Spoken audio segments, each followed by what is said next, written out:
ಈ ಪಾಕಿಸ್ತಾನಕ್ಕೆ ಹೋಗಿ ನೆಮ್ಮದಿಯಾಗಿ ಕ್ರಿಕೆಟ್ ಆಡ್ಕೊಂಬರೋಕ್ಕಂತೂ ಸಾಧ್ಯನೇ ಇಲ್ಲ. ಇದು ಈ ಹಿಂದೆ ಬಹಳಷ್ಟು ಬೇರೆ ಬೇರೆ ಕ್ರಿಕೆಟ್ ತಂಡಗಳಿಗೂ ಬಹಳ ಅದ್ಭುತವಾಗಿ ಅದರ ಅನುಭವ ಆಗಿದೆ. ಯಾಕಂತಂದರೆ ಶ್ರೀಲಂಕಾದವ್ರಿಗಂತೂ ಬಸ್ಸಲ್ಲಿ ಗನ್ ತಗೊಂಡು ಅಟ್ಯಾಕ್ ಮಾಡಿ ವಾಡ್ ಚಚಾಕ್ಬಿಟ್ಟಿದ್ರು. ಬದುಕು ಬಂದಿದೆ ದೊಡ್ಡ ವಿಷಯ. ಯಾರು BCCIನ ಕಾರ್ಯದರ್ಶಿ ಆಗಿದ್ರು ಅವ್ರಿಗೆ ಜಯಶಾ ICCಯ ಮುಖ್ಯಸ್ಥ ನಾಳೆಯಿಂದ, ICC ಚೀಫು, ICC ಪ್ರೆಸಿಡೆಂಟ್ ನಾಳೆಯಿಂದ. ಹೇಳಿದ್ದು ಕೇಳಬೇಕು ಇಡೀ ಪ್ರಪಂಚ. ಪಕ್ಕದಲ್ಲೇ ಇದ್ದಂತಹ ಶತ್ರು ರಾಷ್ಟ್ರ ಅಂತಲೇ ಕರೆಸಿಕೊಳ್ಳುವಂತಹ ಭಾರತಕ್ಕೆ ಅವರೇನಲ್ಲಿ ಸ್ವಾಗತ ಕೋರ್ತಾರಾ? ಪಾಕಿಸ್ತಾನ ಕ್ರಿಕೆಟ್ ಬೋರ್ಡ್ ಸ್ವಾಗತ ಕೋರ್ಬೋದೇನೋ, ಬಟ್ ಅಲ್ಲಿನ ಉಗ್ರಗಾಮಿಗಳು, ಅವರೇ ಸಾಕಿರುವಂತಹ ಅಲ್ಲಿನ ಟೆರರಿಸ್ಟ್ಗಳು ಅವ್ರೇನು ಬಿಡ್ತಾರಾ? ಆದರೆ ಭಾರತದ ಮ್ಯಾಚ್ಗಳೇನಿದ್ದಾವೆ ಅದನ್ನು ಹೈಬ್ರಿಡ್ ಸಿಸ್ಟಮಲ್ಲಿ ಮಾಡಿ. ಹೈಬ್ರಿಡ್ ಸಿಸ್ಟಮ್ ಅಂತಂದರೆ ಪಾಕಿಸ್ತಾನ ಬಿಟ್ಟು ಶ್ರೀಲಂಕಾದಲ್ಲಿ ಆಡಿಸಿ, ದುಬೈಯಲ್ಲಿ ಆಡಿಸಿ, ಶಾರ್ಜಾದಲ್ಲಿ ಆಡಿಸಿ, ಎಲ್ಲನೂ ಬೇರೆ ಕಡೆ ಆಡಿಸಿ.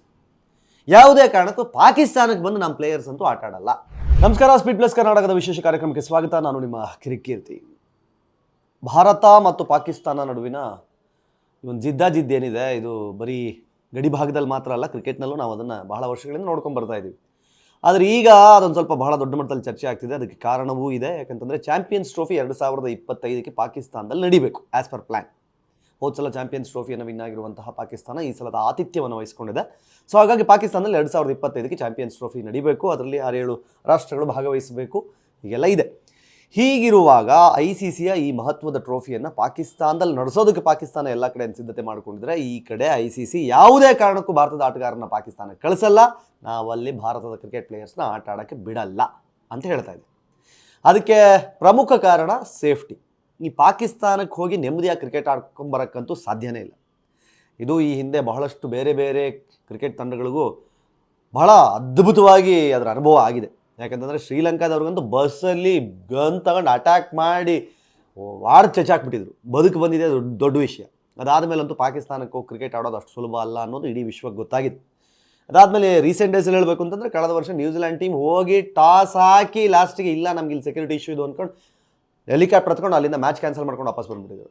ಅಂದರೆ ಅಷ್ಟರ ಮಟ್ಟಿಗೆ ಪ್ಯಾನಿಕ್ ಆಗಿ ಪ್ಲೇಯರ್ಸಲ್ಲಿ ಕ್ರಿಕೆಟ್ ಆಡಬೇಕಾಗುತ್ತೆ. ನಾನು ಹೇಳ್ತಾ ಇರೋದು, ಯಾವುದೋ ಒಂದು ಚಾಂಪಿಯನ್ಸ್ ಟ್ರೋಫಿಗೋಸ್ಕರ ನಮ್ಮ ಭಾರತದ ಪ್ರತಿಷ್ಠಿತ ತಂಡವನ್ನು ಅಲ್ಲಿ ಕಳಿಸ್ಬಿಟ್ಟು ರಿಸ್ಕ್ ತಗೊಂಡು ಅಲ್ಲೇನಾದ್ರು ಹೆಚ್ಚು ಕಮ್ಮಿ ಆಗಿಬಿಟ್ರೆ ಯಾಕೆ ಅನ್ನುವ ಕಾರಣಕ್ಕೆ BCCI ಅದರಲ್ಲಿ ಸ್ಟ್ರಿಕ್ಟಾಗಿ ಕೂತುಬಿಟ್ಟಿದೆ. ಯಾಕೆ ICC ಅಂತ ಹೇಳ್ತಾ ಇದ್ದೀನಿ ಅಂತಂದರೆ, ಈಗ ICC ಸಹಿತ BCCI ಕಂಟ್ರೋಲಲ್ಲೇ ಇದ್ದಂಗೆ. ಜಯಶಾ ಯಾರು BCCIನ ಕಾರ್ಯದರ್ಶಿ ಆಗಿದ್ರು ಅವ್ರಿಗೆ ಜಯಶಾ ICCಯ ಮುಖ್ಯಸ್ಥ ನಾಳೆಯಿಂದ, ICC ಚೀಫು, ICC ಪ್ರೆಸಿಡೆಂಟ್ ನಾಳೆಯಿಂದ. ಹೇಳಿದ್ದು ಕೇಳಬೇಕು ಇಡೀ ಪ್ರಪಂಚ, ಅಂದರೆ ಕ್ರಿಕೆಟ್ನ ಸುತ್ತ ಕ್ರಿಕೆಟ್ ಜಗತ್ತು. ಸೊ ಹೀಗಿರುವಾಗ ಭಾರತದ ಬೇಡಿಕೆ ಏನು ಅಂತಂದರೆ, ಆಯಿತು ನೀವು ಚಾಂಪಿಯನ್ಸ್ ಟ್ರೋಫಿನ ಪಾಕಿಸ್ತಾನದಲ್ಲೇ ಮಾಡ್ಕೊಳ್ಳಿ, ನಮ್ಮದೇನು ಪ್ರಾಬ್ಲಮ್ ಇಲ್ಲ, ಆದರೆ ಭಾರತದ ಮ್ಯಾಚ್ಗಳೇನಿದ್ದಾವೆ ಅದನ್ನು ಹೈಬ್ರಿಡ್ ಸಿಸ್ಟಮಲ್ಲಿ ಮಾಡಿ. ಹೈಬ್ರಿಡ್ ಸಿಸ್ಟಮ್ ಅಂತಂದರೆ ಪಾಕಿಸ್ತಾನ ಬಿಟ್ಟು ಶ್ರೀಲಂಕಾದಲ್ಲಿ ಆಡಿಸಿ, ದುಬೈಯಲ್ಲಿ ಆಡಿಸಿ, ಶಾರ್ಜಾದಲ್ಲಿ ಆಡಿಸಿ, ಎಲ್ಲನೂ ಬೇರೆ ಕಡೆ ಆಡಿಸಿ. ಯಾವುದೇ ಕಾರಣಕ್ಕೂ ಪಾಕಿಸ್ತಾನಕ್ಕೆ ಬಂದು ನಮ್ಮ ಪ್ಲೇಯರ್ಸ್ ಅಂತೂ ಆಟ ಆಡಲ್ಲ. ನಮಗಲ್ಲಿ ಸೇಫ್ಟಿ ಇಶ್ಯೂಸ್ ಇದೆ.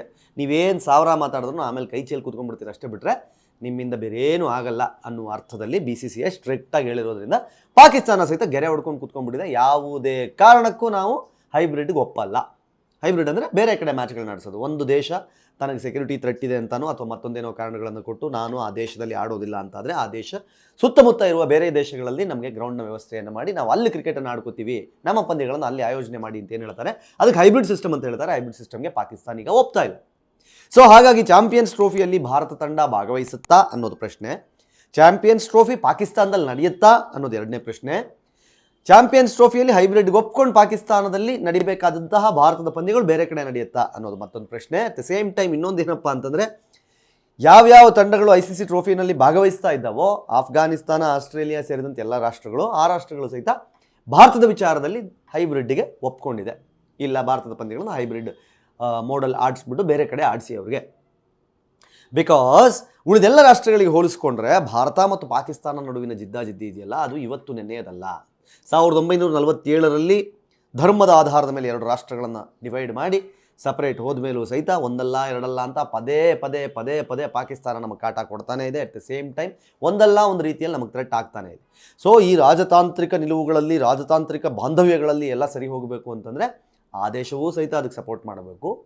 ಅಟ್ ದ ಸೇಮ್ ಟೈಮ್ ಮಾತುಕತೆಗೆ ಬಂದು ಕೂರಬೇಕು, ಸ್ವಲ್ಪ ತಗ್ಗಿ ಬಗ್ಗಿ ಬಾಳಬೇಕು. ಯಾಕಂದರೆ ಪಾಕಿಸ್ತಾನಕ್ಕೆ ಹೋಲಿಸ್ಕೊಂಡ್ರೆ ಭಾರತ ತುಂಬ ಬಲಿಷ್ಠವಾಗಿ ಬೆಳೆದಿರುವಂತಹ ರಾಷ್ಟ್ರ, ವಿಶ್ವದ ದೊಡ್ಡಣ್ಣ ಆಗುವಂಥ ಹೊರಟಿರುವಂತಹ ರಾಷ್ಟ್ರ. ಹೀಗಿರುವಾಗ ತನ್ನ ನೆರೆ ರಾಷ್ಟ್ರದ ಮೇಲೆ ಬರೀ ಟೆರರಿಸ್ಟ್ಗಳನ್ನು ಕಳಿಸಿ, ಉಗ್ರಗಾಮಿಗಳನ್ನು ಬಿಟ್ಟು ಇಲ್ಲಿ ಬಾಂಬ್ ಬ್ಲಾಸ್ಟ್ ಮಾಡು, ಅಲ್ಲಿ ಟೆರರಿಸ್ಟ್ ಅಟ್ಯಾಕ್ ಮಾಡಿಸು, ಈ ಥರದ್ದನ್ನೇ ಮಾಡಿಕೊಂಡು ಭಾರತದ ನೆಮ್ಮದಿಯನ್ನು ಪದೇ ಪದೇ ಹಾಳು ಮಾಡ್ತಾ ಇರುವಂತಹ ಪಾಕಿಸ್ತಾನಕ್ಕೆ ಬುದ್ಧಿ ಕಲಿಸಬೇಕು ಅಂತಂದರೆ ಈ ಸಮಯದಲ್ಲಿ ಸ್ನೇಹದ ಹಸ್ತ ಕೈ ಚಾಚಿ ಬಾ ನಾನು ನೀನು ದೋಸ್ತಿ ಆಡ್ಬಿಡೋಣ ಅಂತೇಳಿ ಒಳಗಡೆ ಹೋದರೆ ಅಲ್ಲಿಂದನೇ ಗುನ್ನಿಸಿಟ್ಟು ಮತ್ತೆ ವಾಪಸ್ ಕಳಿಸೋ ಸಾಧ್ಯತೆಗಳಿರುತ್ತೆ. ಅದರಲ್ಲೂ ಬರಗೆಟ್ಟ ದೇಶದಂತಾಗಿರುವ ಪಾಕಿಸ್ತಾನ ಈಗ ಯಾವ ಹಂತಕ್ಕೆ ಬೇಕಾದರೂ ಹೋಗುತ್ತೆ ತನ್ನನ್ನು ತಾನು ಸರ್ವೈವ್ ಮಾಡ್ಕೋಬೇಕು ಅಂತಂದರೆ. ಅದಕ್ಕೆ ವರ್ಲ್ಡ್ ಬ್ಯಾಂಕ್ನಿಂದ ಸಾಲ ಬೇಕು ಅಂತಂದ್ರೆ ಇವತ್ತು ಭಿಕ್ಷೆ ಬಿಡುವ ಪರಿಸ್ಥಿತಿಗೆ ಬಂದು ನಿಂತಿದೆ. ಕತ್ತೆಗಳನ್ನು ಮಾರಿ ಜೀವನ ನಡೆಸಬೇಕಾದಂತಹ ಪರಿಸ್ಥಿತಿ ಬಂದಿದೆ. ಒಂದರ್ಥದಲ್ಲಿ ಪಾಕಿಸ್ತಾನ ತನ್ನ ರಾಷ್ಟ್ರವನ್ನು ಚೀನಾಗೆ ಅಡವಿಟ್ಟು ಬದುಕ್ತಾ ಇದೆ. ಹೀಗೆ ಬದುಕ್ತಿರೋ ಒಂದು ರಾಷ್ಟ್ರದಲ್ಲಿ ಚಾಂಪಿಯನ್ಸ್ ಟ್ರೋಫಿ ಆಡಲಿಕ್ಕೋಸ್ಕರ ಭಾರತದಂತಹ ಒಂದು ರಾಷ್ಟ್ರ ಹೋಗಿದ್ದೆ. ಆದರೆ ಅದರಲ್ಲೂ ಪಕ್ಕದಲ್ಲೇ ಇದ್ದಂತಹ ಶತ್ರು ರಾಷ್ಟ್ರ ಅಂತಲೇ ಕರೆಸಿಕೊಳ್ಳುವಂತಹ ಭಾರತಕ್ಕೆ ಅವರೇನಲ್ಲಿ ಸ್ವಾಗತ ಕೋರ್ತಾರಾ? ಪಾಕಿಸ್ತಾನ ಕ್ರಿಕೆಟ್ ಬೋರ್ಡ್ ಸ್ವಾಗತ ಕೋರ್ಬೋದೇನೋ, ಬಟ್ ಅಲ್ಲಿನ ಉಗ್ರಗಾಮಿಗಳು, ಅವರೇ ಸಾಕಿರುವಂತಹ ಅಲ್ಲಿನ ಟೆರರಿಸ್ಟ್ಗಳು ಅವರೇನು ಬಿಡ್ತಾರಾ? ಶ್ರೀಲಂಕಾ ಟೀಮ್ ಹೋದಾಗಲೂ ಸಹಿತ ಹಿಂದೆ ಮುಂದೆ ಅಂದ್ಕೊಂಡು ಪೊಲೀಸ್ ವ್ಯಾನ್ಗಳನ್ನು, ಆರ್ಮಿ ವೆಹಿಕಲ್ಗಳನ್ನು ಬಿಟ್ಕೊಂಡಿದ್ರು ಸಹಿತ ಏನು ಮಾಡಿದ್ರು? ಆರ್ಮಿ ವೆಹಿಕಲ್ಗಳ ಮೇಲೂ ಅಟ್ಯಾಕ್ ಮಾಡಿದ್ರು, ಶ್ರೀಲಂಕಾ ಟೀಮ್ ಮೇಲೂ ಅಟ್ಯಾಕ್ ಮಾಡಿದ್ರು. ಅದೃಷ್ಟ ಚೆನ್ನಾಗಿತ್ತು, ಬಚಾವಾಗಿ ಬಂದರು. ಸೊ ಅದಾದಮೇಲೆ ಶ್ರೀಲಂಕಾ ತಂಡಕ್ಕೆ ಒಂದು ಭಯ ಇಲ್ವಾ ಪಾಕಿಸ್ತಾನಕ್ಕೆ ಹೋಗಿ ಕ್ರಿಕೆಟ್ ಆಡೋದು ಅಂತಂದರೆ? ಕ್ರಿಕೆಟೇ ಅಂತಲ್ಲ, ಇವತ್ತು ನೋಡಿ ಭಾರತದ ಟೂರಿಸ್ಟ್ಗಳು ವಿಶ್ವದ ಮೂಲೆಗೆ ಹೋಗ್ತಾರೆ, ದುಬೈಗೆ ಹೋಗ್ತಾರೆ, ಆಫ್ಘಾನ್ ಕಾಬೂಲ್ಗೂ ಹೋಗ್ತಾರೆ, ಪರವಾಗಿಲ್ಲ, ತಾಲಿಬಾನ್ಗಳನ್ನು ನಂಬ್ತಾರೆ. ಆದರೆ ಪಾಕಿಸ್ತಾನಿಯರು ನಂಬ್ಕೊಂಡು ಲಾಹೋರ್ಗೋ ಇಸ್ಲಾಮಾಬಾದ್ಗೂ ಹೋಗೋಕೆ ರೆಡಿ ಇಲ್ಲ. ಯಾಕೆಂತಂದರೆ ಅಲ್ಲಿನ ಮನಸ್ಥಿತಿ, ಅಲ್ಲಿನ ಪರಿಸ್ಥಿತಿ ನಮಗೆ ಗೊತ್ತಿದೆ. ಇಲ್ಲಿ ಭಾರತೀಯರು ಹೇಗೆ ವಿಶಾಲ ಮನಸ್ಸಿನವರು ಅನ್ನೋ ಥರದಲ್ಲಿ ನೋಡ್ತೀವೋ, ಪಾಕಿಸ್ತಾನದಲ್ಲಿ ಆ ಮನಸ್ಥಿತಿಯೂ ಇಲ್ಲ, ಆ ಪರಿಸ್ಥಿತಿಯೂ ಇಲ್ಲ. ಸೊ ಹೀಗಿರುವಾಗ ಚಾಂಪಿಯನ್ಸ್ ಟ್ರೋಫಿ ಅಂತಹ ಒಂದು ಕ್ರಿಕೆಟ್ ಟೂರ್ನಮೆಂಟನ್ನು ಭಾರತ ತಂಡ ಪಾಕಿಸ್ತಾನದಲ್ಲಿ ಹೋಗಿ ಆಡಿದ್ದೆ. ಆದರೆ ಅದು ಥ್ರೆಟ್ ಅನ್ನೋದು ಎಲ್ಲರಿಗೂ ಗೊತ್ತಿರುವ ವಿಚಾರ. ಆ ಕಾರಣಕ್ಕೋಸ್ಕರನೇ ತುಂಬ ಕ್ಲಿಯರಾಗಿ BCCI ಹೇಳಿದೆ, ನಾವು ಯಾವುದೇ ಕಾರಣಕ್ಕೂ ಆಡಲ್ಲ. ನಿನ್ನೆಯಿಂದ ನಡೀತಾ ಇದೆ ಜಿದ್ದಾಜಿದ್ದಿ, ಅದು ಇವತ್ತಿಗೂ ಮೀಟಿಂಗ್ ಮುಂದುವರೆದಿದೆ. ಈಗ ನಾಳೆ ಬಂದು ಜೈಶಾ ಕೂತ್ಕೊಂಡ್ಮೇಲೆ ಜೈಶಾ ನನ್ನ ಪ್ರಕಾರ ಕಡ್ಡಿ ಮುರಿದಂಗೆ ಒಂದೇ ಮಾತಾಡಿದ್ರೆ ಯಾವುದೇ ಕಾರಣಕ್ಕೂ ಆಡಲ್ಲ ಅಂತ. ಯಾಕಂದರೆ ICCಯ ಚೀಫ್ ಆಗಿ ಜೈಶಾ ಹೇಳೋದಕ್ಕೂ ಈಗ BCCI ರೆಪ್ರೆಸೆಂಟೇಟಿವ್ ಆಗಿ ಹೇಳೋದಕ್ಕೂ ವ್ಯತ್ಯಾಸ ಇದೆ. ಜೈಶಾ ICCಯ ಪ್ರೆಸಿಡೆಂಟ್ ಆಗಿ ನಾಳೆ ಯಾವುದೇ ಕಾರಣಕ್ಕೂ ಭಾರತ ತನ್ನ ಪಂದ್ಯಗಳನ್ನು ಪಾಕಿಸ್ತಾನದ ನೆಲದಲ್ಲಿ ಆಡೋದಿಲ್ಲ, ಹೈಬ್ರಿಡ್ ರೂಪದಲ್ಲಿ ಶಾರ್ಜಾದಲ್ಲಿ ಆಡಿಸಿ, ದುಬೈಯಲ್ಲಿ ಆಡಿಸಿ, ಶ್ರೀಲಂಕಾದಲ್ಲಿ ಆಡಿಸಿ, ಮತ್ತು ಎಲ್ಲೋ ಆಡಿಸಿ ಪರವಾಗಿಲ್ಲ, ಇಂಡಿಯಾದಲ್ಲೇ ಆಡಿಸಿ ಪರವಾಗಿಲ್ಲ, ನಮ್ಮದು ನಾವೇ ಆತಿಥ್ಯ ಪಡ್ಕೋತೀವಿ ಪರವಾಗಿಲ್ಲ. ಆದರೆ ಯಾವುದೇ ಕಾರಣಕ್ಕೂ ಪಾಕಿಸ್ತಾನದ ನೆಲಕ್ಕೆ ನಮ್ಮ ಪ್ಲೇಯರ್ಸ್ಗಳನ್ನು ಕಳಿಸೋದಿಲ್ಲ. ಭಾರತದ ಪ್ಲೇಯರ್ಸ್ಗಳು ವಿರಾಟ್ ಕೊಹ್ಲಿ, ರೋಹಿತ್ ಶರ್ಮಾ ಯಾರೇ ಆಗಿರ್ಬೋದು, ದೊಡ್ಡ ಪ್ಲೇಯರ್ಗಳು ಉಳಿದ ಎಲ್ಲ ಪ್ಲೇಯರ್ಗಳಿಗಿಂತ ನಮಗೆ ದೊಡ್ಡವರಾಗಿ ಕಾಣ್ತಾರೆ. ಅಂತಹ ದೊಡ್ಡ ಫ್ಯಾನ್ ಬೇಸ್ ಇರುವಂತಹ ಭಾರತ ತಂಡವನ್ನು ಪಾಕಿಸ್ತಾನದ ನೆಲದಲ್ಲಿ ಕಳಿಸಿ ರಿಸ್ಕ್ ತೊಗೊಂಡು ಅಲ್ಲಿ ಆಟ ಆಡಿಸಿ, ಅಲ್ಲಿ ಯಾವ ಟ್ರೀಟ್ಮೆಂಟ್ ಕೊಡ್ತಾರೆ ಅಂತ ನಮ್ಗೆ ಗೊತ್ತಿದೆ. ಅವರೇ ನಡೆಸುವಂತಹ ಒಂದು ಮಿನಿಮಮ್ PSL ಟೂರ್ನಮೆಂಟ್ಗಳನ್ನು ಅವ್ರು ಎಷ್ಟು ಕೆಟ್ಟದಾಗ ನಡೆಸ್ತಾರೆ ಅನ್ನೋದು ನಾವು ನೋಡಿದ್ದೀವಿ. ಅವ್ರಿಗಾಗಲ್ಲ ಲೀಗ್ಗಳು ನಡೆಸಲಿಕ್ಕೆ. ಪಾಕಿಸ್ತಾನ ಕ್ರಿಕೆಟ್ ಬೋರ್ಡ್ನ ನಖ್ವಿ ಅವ್ರು ಹೇಳ್ತಾರೆ, ಬರಬೇಕು, ಇಲ್ಲಿ ಆಡಬೇಕು, ಅದು ಬೆಳೆಯುತ್ತೆ, ಇದು ಬೆಳೆಯುತ್ತೆ, ಏನೂ ಬೆಳೆಯಲ್ಲ. ಅದರಿಂದ ಇನ್ನೊಂದಿಷ್ಟು ಸಮಸ್ಯೆಗಳಾಗುತ್ತೆ, ಇನ್ನೊಂದಿಷ್ಟು ತೊಂದರೆಗಳಾಗುತ್ತೆ. ಆ ತೊಂದರೆಗಳಾಗಬಾರ್ದು ಅನ್ನುವ ಕಾರಣಕ್ಕೆ BCCI ಸ್ಪಷ್ಟವಾಗಿ ಕೂತಿದೆ, ಯಾವುದೇ ಕಾರಣಕ್ಕೂ ನಾವು ಆಡೋದಿಲ್ಲ ಅಂತ. ಏನಾಗುತ್ತೆ ಇವತ್ತು, ಅದಕ್ಕೆ ಅಂತಿಮ ನಿರ್ಧಾರ ಇವತ್ತಾಗುತ್ತೆ. ಯಾವುದೇ ಕಾರಣಕ್ಕೂ ಭಾರತ ಪಾಕಿಸ್ತಾನಕ್ಕೆ ಹೋಗಿ ಆಡೋದಂತೂ ಸುಳ್ಳು. ನನ್ನ ಪ್ರಕಾರ 99.9% ಹೈಬ್ರಿಡ್ಗೆ ಒಪ್ಕೋಬೇಕಾಗುತ್ತೆ. ಭಾರತದ ಮ್ಯಾಚ್ಗಳೇನಿದೆ ಅದು ಪಾಕಿಸ್ತಾನ ಹೊರತುಪಡಿಸಿ ಬೇರೆ ನೆಲೆಗಳಲ್ಲಿ ಆಗುವ ಸಾಧ್ಯತೆ ಇದೆ. Let's wait for champions trophy 2025.